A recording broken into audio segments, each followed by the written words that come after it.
tous et bienvenue pour cette nouvelle vidéo. Je suis ravie de vous retrouver. J'espère que vous allez bien, que vous avez passé une bonne semaine et que vous avez eu d'excellentes lectures. Je vous reviens donc aujourd'hui avec une vidéo un petit peu spéciale. C'est une vidéo que je voulais faire depuis un petit moment et puis, j'avais l'idée de la faire parce que avec certains commentaires que j'ai eus sous certaines de mes vidéos, je me disais que ce serait intéressant de la faire, de faire une réponse commune et globale pour tout le monde.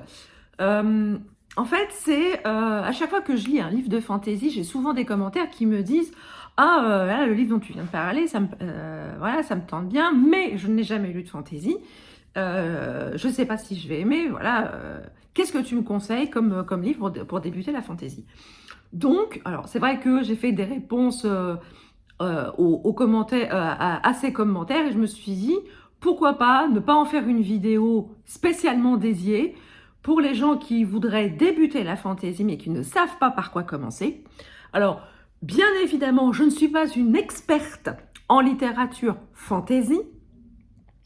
Donc, tous les titres que je vais vous présenter, dont je vais vous parler, ce sont, à mon sens, des titres qui sont idéaux pour commencer ce genre. Alors, bien évidemment, je ne suis pas experte en la matière. Si vous voulez des experts en la matière, je vous conseille directement d'aller voir la chaîne Les mots de l'imaginaire. Voilà, elle est spécialisée dans le domaine de la fantaisie et saura bien mieux vous conseiller que moi. Moi, ce sont des conseils à ma petite échelle et ce sont des titres qui, pour moi, sont faciles d'accès pour des gens qui veulent commencer la fantaisie. Alors, bien évidemment, le premier titre qui me vient en tête quand on me demande par quoi commencer quand on veut commencer la fantasy, je dirais bien évidemment la saga des Chevaliers d'Émeraude d'Anne Robillard. Évidemment, je vous mettrai la vignette du tome 1 ici. Pourquoi? Parce que moi, c'est une saga que je l'ai lue dans son entièreté. J'ai adoré cette saga, ces chevaliers, ces chevaliers d'émeraude qui prônent vraiment des valeurs qui sont indispensables, la loyauté, l'amitié, le courage. Il y a beaucoup de choses dans cette saga. Il y a beaucoup de moments de tension, des moments extrêmement émouvants, des moments drôles. Et c'est ce que j'ai aimé dans cette saga de fantasy. Alors évidemment, c'est de la saga jeunesse, c'est de la fantasy jeunesse, mais je trouve que en tant qu'adulte, on peut très bien se tourner vers la fantasy jeunesse parce que ce sont des univers qui sont faciles d'accès, qui sont pas trop compliqués et qui peuvent vous donner le goût justement à ce genre. Et nous, en tant qu'adultes, on a évidemment d'autres prismes de lecture sur les messages que veulent faire passer les auteurs par rapport à un public un peu plus jeune. Mais moi, j'ai surkiffé cette saga. Si je pouvais, c'est une saga que je recommande à 1000% à chaque fois. C'est le premier titre qui me vient à l'esprit quand il faut parler de fantasy pour les débutants. Donc voilà, je vous conseille vraiment Les Chevaliers d'Émeraude. Ensuite, ensuite, La Quête des Weyland, qui est toujours de la fantaisie jeunesse de Pierre Bottero. C'est pareil, je vous mettrai le tome 1 ici. C'est une trilogie. Je l'ai fait lire à un de mes garçons, à un de mes beaux-fils, il y a, je crois que c'est l'année dernière. L'année dernière, il m'avait dit j'aimerais bien, est-ce que tu pourrais m'emmener à la bibliothèque et puis j'aimerais bien trouver un livre qui me plaît. Comme c'est un fait suffisamment rare pour être souligné, je l'ai pris au mot, je l'ai chopé par la main et on est allé directement à la bibliothèque tous les deux.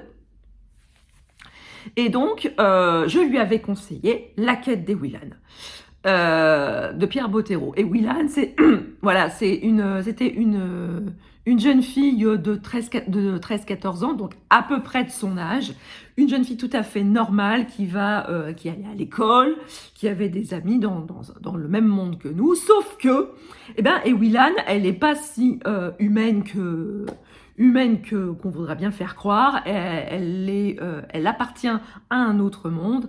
Et on va suivre du coup cette aventure sur 3 tomes.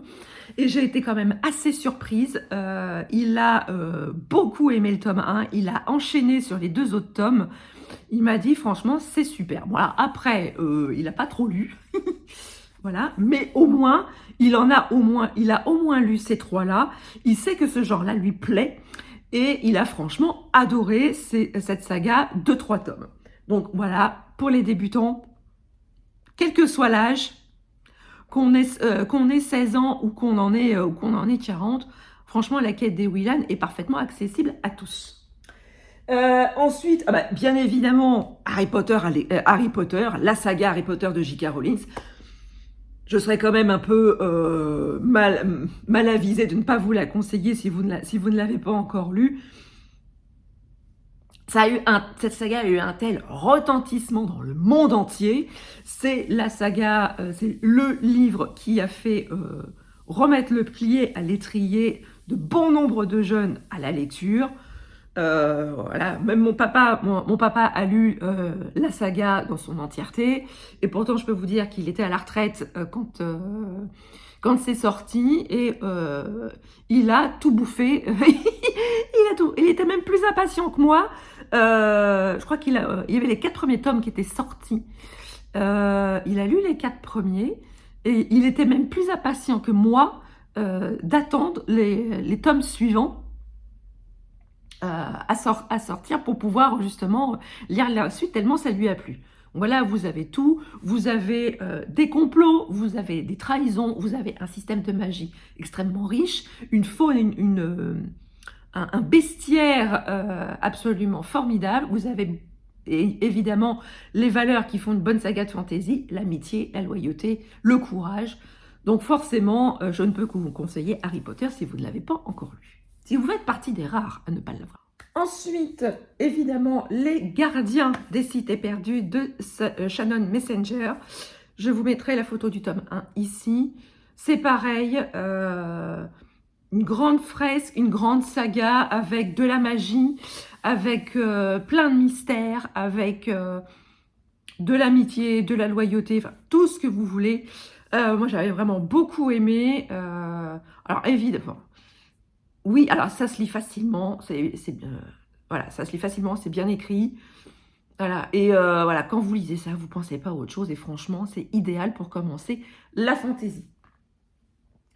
Également, dans les grands classiques, Le Monde de Narnia de C.S. Lewis. Donc là, ici, c'est Gallimard, c'est l'édition intégrale. Vous avez les 3 tomes de Monde de Narnia. Même pas les 3 tomes, je dis des conneries. Vous avez les 7 tomes en un seul ouvrage. Donc vous avez Le Neveu du Magicien, Le Lion, la Sorcière Blanche et l'Armoire Magique, Le Cheval et son écuyer, Le Prince Caspian, L'Odyssée du Passeur d'Aurore, Le Fauteuil d'Argent et La Dernière Bataille. Je crois que j'ai dû m'arrêter... Je ne sais plus, je crois que j'ai dû m'arrêter aux 3 premiers. Je ne sais plus. Enfin bref, voilà, vous avez l'intégrale ici. Bon, évidemment, c'est écrit petit, hein, mais bon, vous avez quand même 7 tomes hein, là-dedans. C'est pareil, c'est un monde fantastique. Passer d'un monde à l'autre via cette fameuse armoire. C'est, voilà, vous avez des héros particulièrement attachants. Voilà, pour moi, c'est un grand classique aussi de la fantaisie. Ensuite, que vous dire d'autre? Les Annales du Disque Monde de Terry Pratchett. Je vous mettrai une petite vignette ici. C'est de la fantaisie, oui, mais c'est de la fantaisie à vocation humoristique. À prendre au 2e, 3e, 4e, voire 5e degré. C'est moi franchement j'aime beaucoup. On a des sorciers, des magiciens, des sorcières, on a une valise avec des pieds, enfin On a beaucoup d'humour. L'univers fantasy est extrêmement riche. Il y a vraiment beaucoup d'humour, beaucoup de second degré. Moi, franchement, j'apprécie vraiment beaucoup cette saga. Alors, c'est une saga en 42 tomes. Vous n'êtes pas obligé de les lire dans l'ordre. Voilà. Amusez-vous. Si vous voulez mettre un pied dans la fantaisie et que vous aimez l'humour, allez-y, vous passerez un excellent moment. Oui. Une saga que j'adore, qui a été une saga coup de cœur, dont je n'ai toujours pas lu le tome 3 d'ailleurs. Il s'agit de la saga des Maîtres enlumineurs de Robert Jackson Bennett, publiée aux éditions Albin Michel d'Imaginaire. Une saga coup de cœur. Le premier tome m'a littéralement embarqué. J'ai surkiffé cet univers. Le personnage, il y a un personnage en particulier qui m'a beaucoup plu, dont je ne peux pas vous parler parce que sinon ça vous spoil l'intrigue. Mais franchement, un univers extrêmement riche, un univers magique, extrêmement bien développé, bien construit, des personnages hyper attachants, des méchants extrêmement méchants. Voilà, un univers vraiment, et aussi écrit d'une manière parfaitement accessible aux débutants. Si vous n'aimez pas la fantaisie après avoir lu Les Maîtres enlumineurs, je ne peux rien faire pour vous. Voilà. Et enfin, une petite dernière pour la route. Le manoir de Castle Cats. Ici, c'est le tome 3, Le temps des brumes, aux éditions Scrinéo, d'Alain Tépuy-Ségur. Je vous en ai parlé dans des vidéos assez récentes. J'ai beaucoup aimé cette saga de fantasy jeunesse, extrêmement originale, car les principaux protagonistes sont des chats. Ce sont des chats qui apprennent la magie dans le fameux manoir de Castle Cats, qui est une école pour devenir magocats, à savoir des chats magiciens.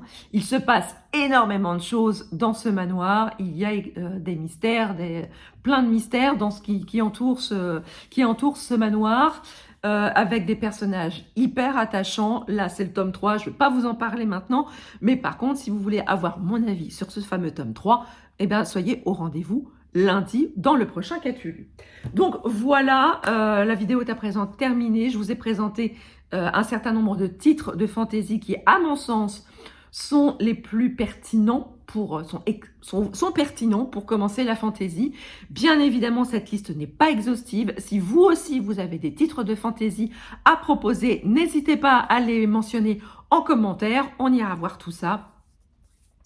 Voilà, j'espère que la vidéo vous a plu, j'espère que ça vous a donné envie de découvrir la fantaisie. N'hésitez pas à mettre un pouce en l'air, à partager votre instant de visionnage et à vous abonner, bien évidemment. C'est gratuit, ça fait plaisir et ça ne fait de mal à personne.